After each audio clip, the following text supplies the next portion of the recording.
How's it going? I'm the MaxxiWriter, and welcome to my second review of Pokemon Sun and Moon. So, in the first review, I covered the areas from the beginning of the game up to the point where we got our starter. And for me, the first part was good, but it wasn't up to my expectations of where I really wanted it to be. So I gave it a 7 out of 10. Well, and since then, what's happened in this story is we've gotten our starter. We went back home.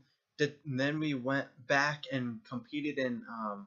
Well, we did a battle for the island type thing. It was like we battled our rival again, which we met our rival. His name is Hao. That's how I'm going to pronounce it. I'm probably pronouncing it wrong, but we met Hao, and we battled him twice. We met him. We did a rival battle, and then we did a battle for the guardian of the island, Tapu Koko. And anyways, so after that battle, we then went down, talked to the professor. He then upgraded our Pokédex by shoving Rotom into it. Poor guy. But he shoved Rotom into our Pokédex to upgrade it.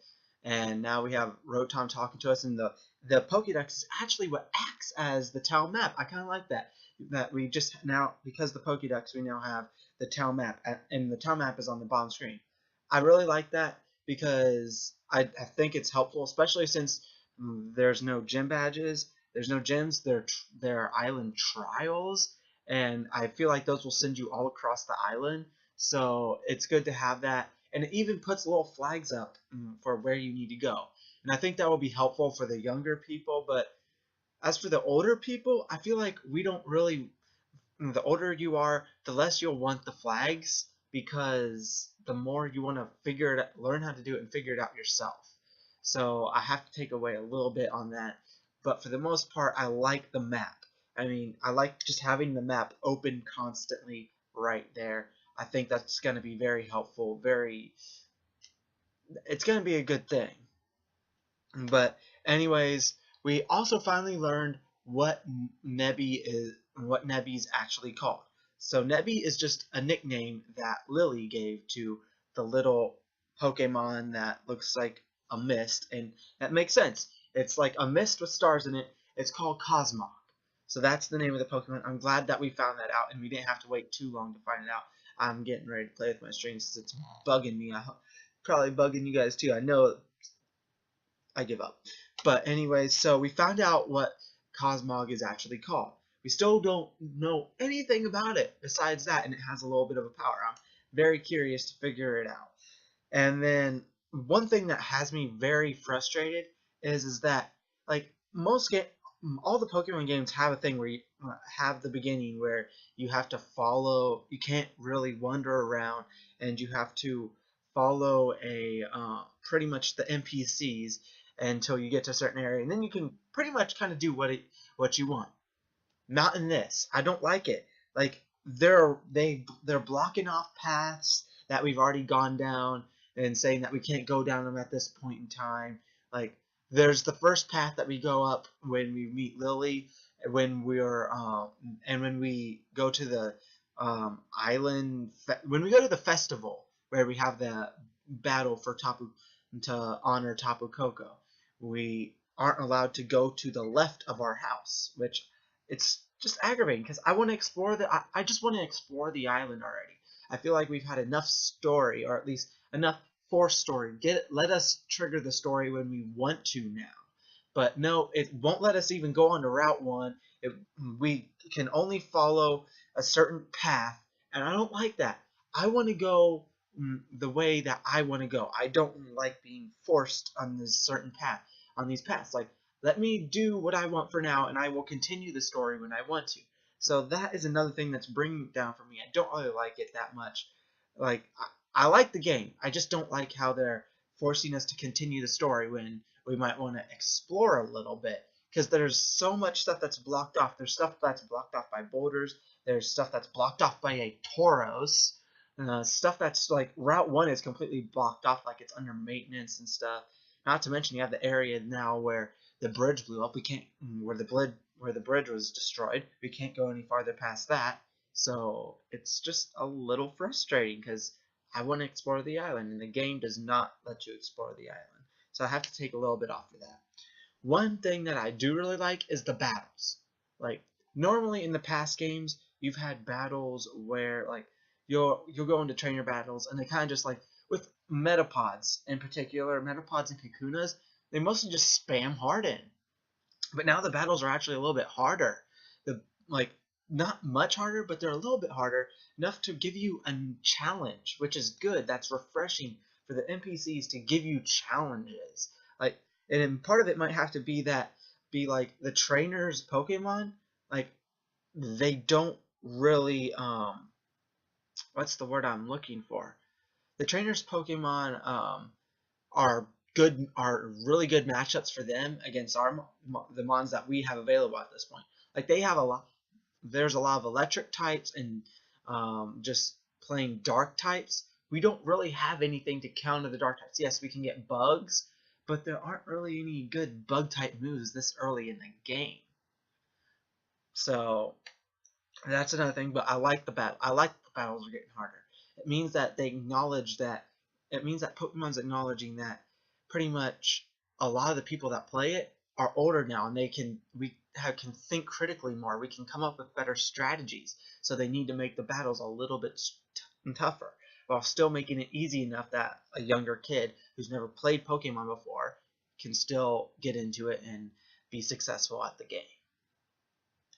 So, and pretty much one thing that I really liked was I got my I did the Munchlaxes, so I'm glad that they gave us the Munchlaxes because Munchlax has helped me out a lot. It helped me out of a few scrapes. I mean, there was the first time I used the Munchlax in Moon. Yeah, the Munchlax I got in Moon because you get Munchlax as a mystery gift with his Z Crystal, his special Z Crystal. But anyways, the first time I used Munchlax in Moon, he helped me out so much. I was going up against a friggin' Magnemite, which no one on my team could handle, and it right off the bat, first time it uses Metronome, I get Sun Steel Strike, Solgaleo's signature move, which was just awesome. That was hilarious. I just felt like I had to mention that.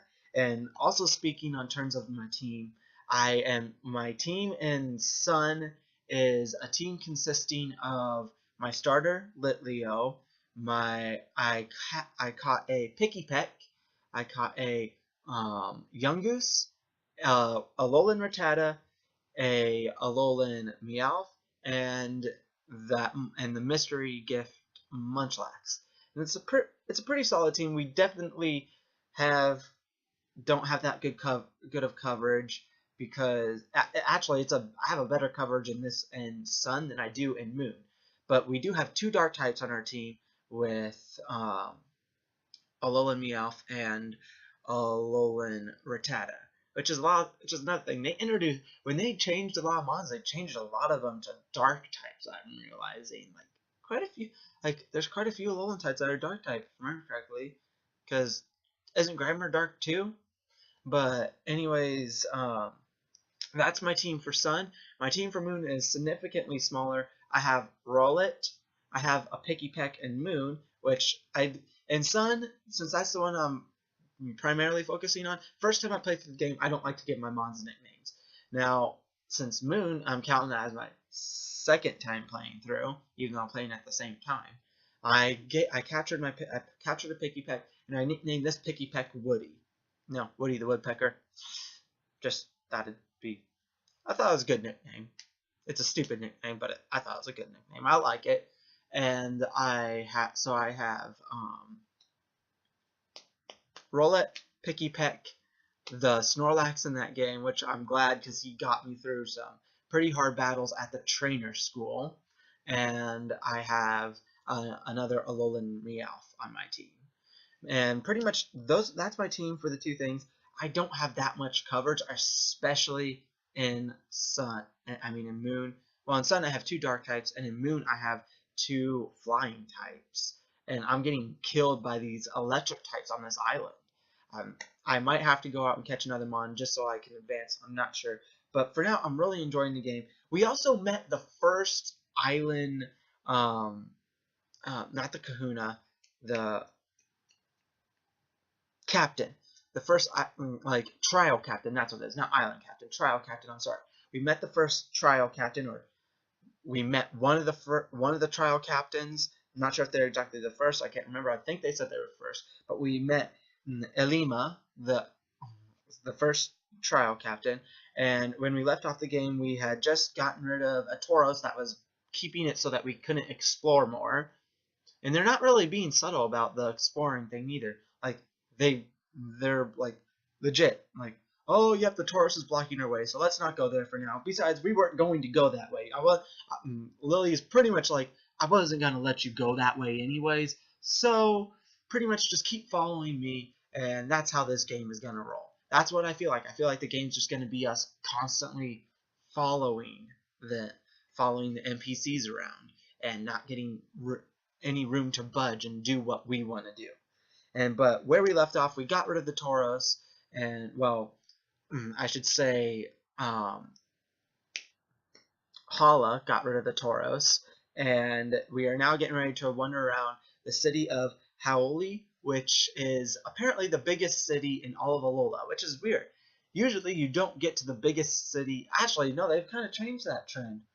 Because usually the biggest city is like in the middle of the game, that it's one of the middle cities you get to. But the last couple of games, in the last couple of gens, it's been you've been getting to the biggest city pretty early on in the game. But anyways, for this section of the game, I'm gonna give it an 8 out of 10 because while there are things that are definitely frustrate me and aggravate me with it, there are a lot of things that have been introduced that I really like. So, anyways, 8 out of 10 for this section. I hope you enjoyed this review. Be sure to come back for my next part, for my part 3 review. Not sure when that's going to be. Just depends on how long it takes me to get to another point in the game where I feel like I want to review it. But anyways, be sure to live your life to the max.